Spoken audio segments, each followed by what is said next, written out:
Us and them. How often do you hear this terminology? In fact, how often do you say it, maybe even accidentally? It's us and it's them. No matter where you go, no matter what culture you're a part of, no matter what era you lived in, no matter what sex, creed, color, or race, there is this insider and outsider language known as us and them. It's kind of scary. Someone's always trying to keep us outside. Or maybe we're the ones who are trying to keep others outside. Or in fact, if we allow someone in, the first thing that we try to do is to change them, correct? To make them, help them. We'll say it this way, politely. Help them fit in. This passage, it speaks about the difference. It speaks about the Jews and the Gentiles. He's talking about those outsiders who didn't fit in. And I want to just give you, first of all, an understanding. The word that's used here most often throughout all of Scripture, when it's referencing the Gentiles or referencing those other people on the outside, it's using a word called ethnos. Anybody want to guess what ethnos actually is? Bet you got this. How about an ethnic community or an ethnicity of an individual? To have an ethnic community means that they have a specific people or race, or they're gathered together practicing similar customs in a common culture. That's what an ethnic group is. Another word that's often used in Scripture is Helena, or Hellenization. If you think about the Greeks were really good about, as they spread, they began to Hellenize, or in culture, the communities around them. Now, they didn't mean that they put aside the other ethnic cultures. They kind of embraced it all, but still began to teach the Greek language. And so people began to take on their customs and their language, and otherwise they began to be transformed into this new Hellenized people. I came back from Scotland, and some of you might have thought I was a little Hellenized. I came back wearing a kilt, and I came back playing bagpipes. And if you were at my gathering for Robert Burns, you heard me speak in some really poor Scottish accent.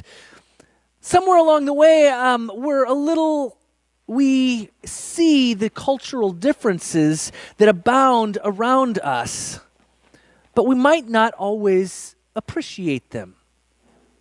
So now let me share just a few things that I encountered in Scotland, some of the things that I experienced, and I'm going to just throw some pictures up there. I'm going to go pretty quickly through them because I got way too many pictures. By the way, it's a hard job putting together a sermon. It's even harder when you have to try and come up with 10 or 20 pictures out of like 5,000 to share on a particular day. This first photo, and it's a little too light in here today. Maybe we should have pulled the curtain. But this first photo is actually Edinburgh. And I'm actually standing up on top of Scott's Memorial that I climbed. We're going to show you that in a second. But if you look clear to the right over there, you'll notice that the Edinburgh Castle is way up over there. We got the Art Museum down here. We've got over here in this corner the train depot, which, by the way, they're running trains out of there left and right all over Scotland. If you're able to see way up on the left side up there, you will notice that is Arthur's Seat. You remember a couple weeks, was it last week, I talked about Arthur's Seat and climbing the mountains, some of the spaces in Scotland that are well known. That is Arthur's Seat. This is just looking south in Edinburgh. Then there's twice as much north and west, and you can't begin to take all of it in. But I want you to look at where I climbed up to take this photo. This is this next one is the Scott Memorial, I think. There we go. And this is a memorial to Sir Walter Scott. Some of you heard a little bit that I shared about him in weeks previous also. Everything in Scotland is much more historic than we experience in America. They've got museums for everything. They've got memorials. They've got all of these things that are built up to memorialize their history. It is a part of their culture, and it's something that they celebrate. The next photo is again, I think, from the top, looking out toward the west a little bit more. And you see a little closer picture of the whole. That is the whole of the Edinburgh Castle. It's a lot bigger than you think. On the left, you see a little bit of an arena that's built up on that side. I'm going to come back to that toward the end, so notice what that is. Again, this is just the beauty of Edinburgh and Scotland. I'm going to take us to the exact opposite side now of the castle, looking up from down below. And you will see that this is actually taken from Haymarket Street. And over here on this side, it tends to be the low side of the community. It used to be the place where in this particular community, they would sell their goods and their wares, but it was kind of also that low end of society because it was also where they would have beheadings and otherwise take place. It was that low end. The interesting part is, however, that as a whole, Edinburgh was viewed as the politically elite side of Scotland as a whole. They kind of had different sides that then they would view each other different if you were in Edinburgh or Glasgow. Now, before I move to Glasgow, I'm going to show you one more picture from Edinburgh, and this is Calton Hill.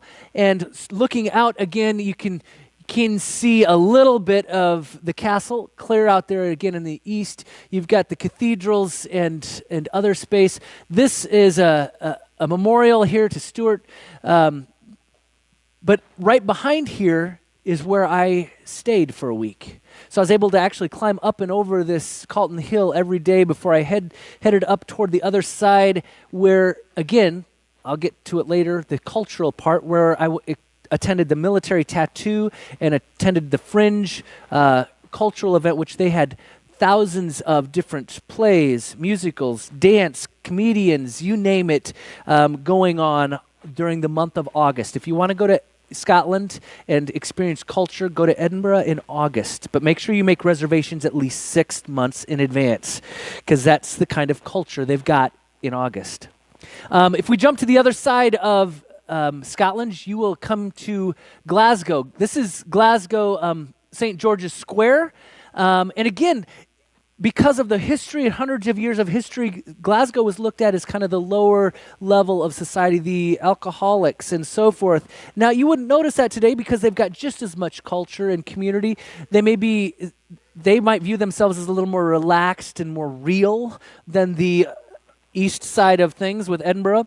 But I wanted to show you this also because the place where we stayed when the family was there with me and when I came back for more bagpipe lessons was kind of right over there on the corner. The building you can see right there, if you walk half a block down, that's where we were able to stay. So I got to experience this downtown city center of Glasgow for almost 3 weeks while I was there off and on. And I would sit in St. George's Square right here and just watch the people, thousands of people constantly flowing through. And I want you to notice, I don't have a picture of a lot of them, but you'll notice a good majority of people are wearing backpacks or rain gear. Some of them are toting their luggage because there's always people who are coming in or going out. But the backpacks, even people who live there, almost everybody's wearing backpacks because they're carrying their rain gear with them all the time. They're always ready to change out into something because they never know what the weather's going to be. I sat in this particular space one night until almost midnight because the sun doesn't go down in June, July till almost midnight over there. And I was watching the people come back from a concert one night, a concert that they do festivals, outdoor festivals all the time. And this next place is actually the People's Palace, and this is over where they were having the concert. And there's a big open green area over here to the right, and that has been historically used as a space where people would gather and celebrate and just have a great time together. And this is the People's Palace, again, a bit of a museum in there, an arboretum on the backside, beautiful open space for people to get together. Another photo is from the top of what they call the lighthouse. And this is actually a building that was built by Rene McIntosh, a local architect that is renowned throughout the UK. And they had a lot of his models and otherwise up there. And there's actually a building addition that was added on to it. So they have a lot of culture, a lot of architecture, a lot of history that they celebrate and memorialize. Something that you would see no matter what community you would go to is a cathedral. And one of the big cathedrals in Glasgow is this one right here. And I'm actually taking this photo from the necropolis. And by the way, I've never had as much fun walking through a cemetery as I did in this cemetery. They call it a necropolis. But the tombs, the crosses, they're all huge memorials to people. And again, that's how they celebrate. That's the history of the way that they memorialize someone and what they've done. That is their practice. But even in here, if you go into the basement, which Nathan and I slipped into the basement before they closed it the one night, and they have a memorial to the grave of St. Mungo. Anybody know that from Harry Potter? A lot of the culture that we find in some of these books, modern days, in several different series, comes directly out of the culture and the history of the UK, or specifically of Scotland. And you could almost see things come to life that I had read about or I had heard about, and it was amazing to be able to participate in that. Last place I'll show you from Glasgow is a place that I was able to go and take lessons from. This is the National Piping Center. People from all over the world come to take bagpipe lessons here at the National Piping Center. And again, a great opportunity to learn in the place that I was in. And the Piper's Tryst, which was next door, I stayed there a couple nights, but also had several meals there. It was kind of nice that they were right in tandem. They have world-renowned bagpipists that are there. In fact, one of my instructors was one of the ones who wrote one of the final songs, a solo piper song for the end of the tattoo, which actually I'm gonna come up to that here at the end in just a minute. But let me take you through a couple other places that I visited while I was in Scotland, because again, I can't touch on all of it, but I want to give you the breadth as much as possible of culture and community. Oban is a coastal city, which actually I went to there and got on a ferry to go from Oban to the island of Mull, and then I had to take a bus on the island of Mull to get to the other side, to take another ferry to get to the island of Iona. 2 ferry rides just to get to the island of Iona. But this coastal city was a beautiful place that I spent just a day, and if you notice right there in the middle, it's the Oban Distillery, one of the few that I actually got a chance to walk through and get an understanding of, again, the culture, the heritage, the history of whiskey making in Scotland. But up above that, I want to point this out. It caught my attention, this building, it's actually called McCraig's Tower, McCraig's Folly. It caught my attention initially because it was Craig. But anywhere you go in Scotland, everything is Craig. I was surprised at how many Craigs and Craig Streets and Craig Towers and Craig everythings were there. But this is McCraig's Folly. And during a certain very difficult time in the community, when there were no jobs, there was no money, McCraig decided that he would finance a building. And he hired people to begin building this particular space. And all it was a social program, creating something that, it's still standing, but it has no use other than just walls around an open space. It's a beautiful community space. But it was only to help people have an income and a way of keeping the community healthy. I also spent a little bit of time in Inverness, and I wanted to show this. This is just a city walk, a river walk, and actually a lot of the communities you'd go to, you'd find river walks. Glasgow had river walks. You'd walk up the river and you'd cross a bridge, and you walk further and cross the bridge back the other way. Just a very beautiful space that you could walk and experience the beauty of Scotland itself. The next 2 photos are actually at the Highland Games in Braemar. And Braemar was, this is the world-renowned, the largest and most famous of the Highland Games. Bagpipes were everywhere. And there were bagpipe competitions going on all day, and they had different sites where people were playing, and different bands were walking in, constantly playing and competing.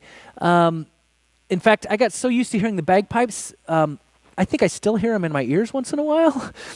But you could find them whether you were in Glasgow or whether you're in Edinburgh. In fact, there was once I was hiking out in the middle of nowhere, and I heard bagpipes. Now, first of all, you have to understand, bagpipes are loud. And in the hills of Scotland, I'm sure you can hear them at least 5 miles, maybe more. So I don't know how far they were away, but you hear bagpipes everywhere in Scotland. And it's one of those things that kind of stick with you. It is definitely a part of their culture. Here's another photo that kind of gives you a little bit broader understanding of what the Highland Games are. It's like a huge track meet with all kinds of other things going on. These dancers were lined up and they danced all day. They had competitions that was everything from Irish jigs to like Navy kind of dances to traditional Scottish dances, and they were dancing all day. But in the background, you see a guy back there with a big telephone pole. What is that? Anybody know what that's called? It's right. It's a caper. It's a caper toss. How many of you like to toss capers? They're basically, this one was 14 foot tall, like 140 pounds, and you got to run with it. And then you got to toss it, and it's got to flip completely over. I can't even imagine. So they're doing that kind of thing. They've got hammer tosses where they throw them straight up and over a bar. They've got all kinds of different unique competitions that they do on top of relay races and running, even to the top of to the closest mountain and back. They've got high jumps and everything else, as well as tug of war competitions between local military groups.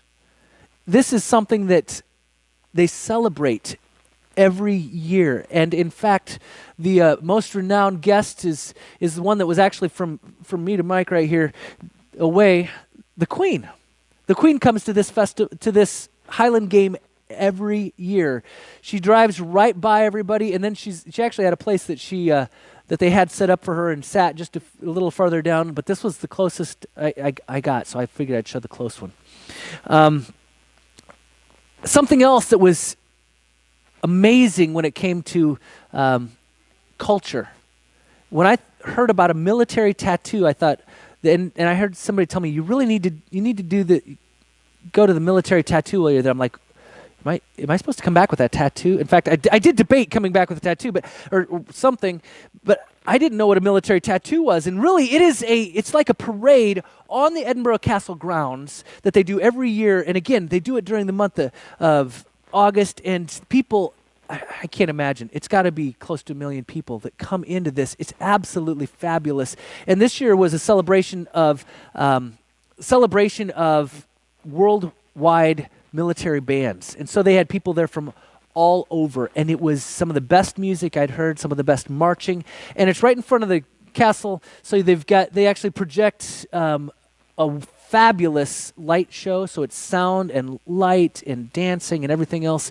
There's 2 more of these, so I'm going to bump through those pretty quick too. This is the Scottish Bagpipe Regiment, and this is, I do not remember which group this might have been the large group bringing everybody back out at the end.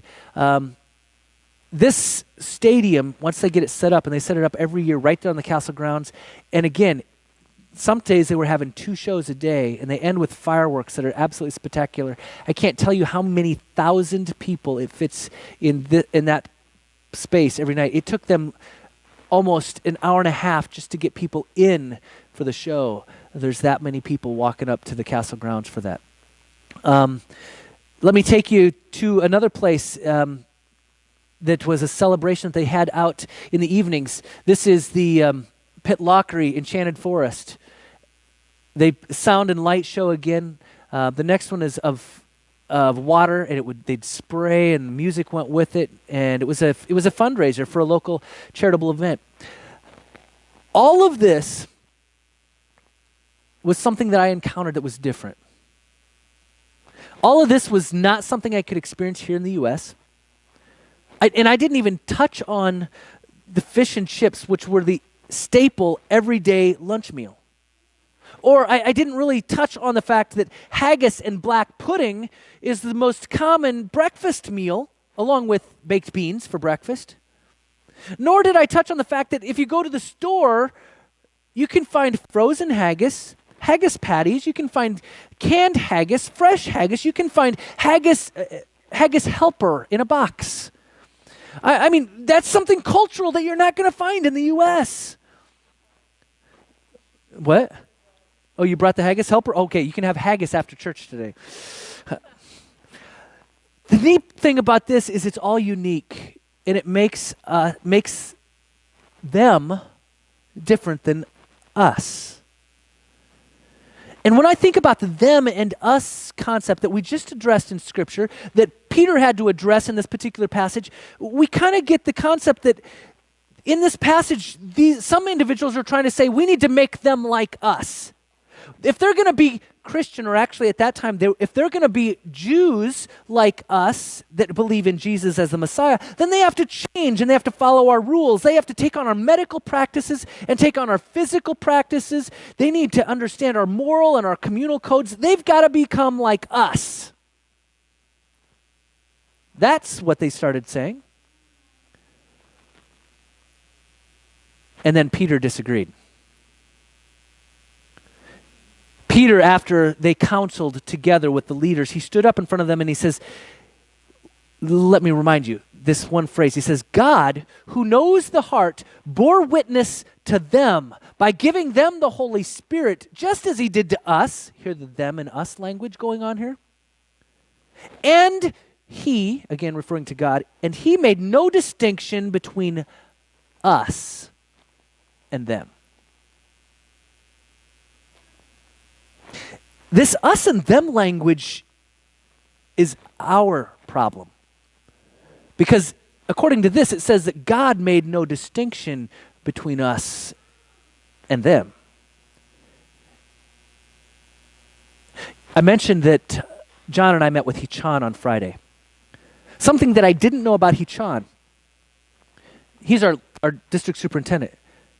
He was nationalized on Friday morning before I met with him Friday afternoon. I didn't know that he was not a naturalized citizen yet.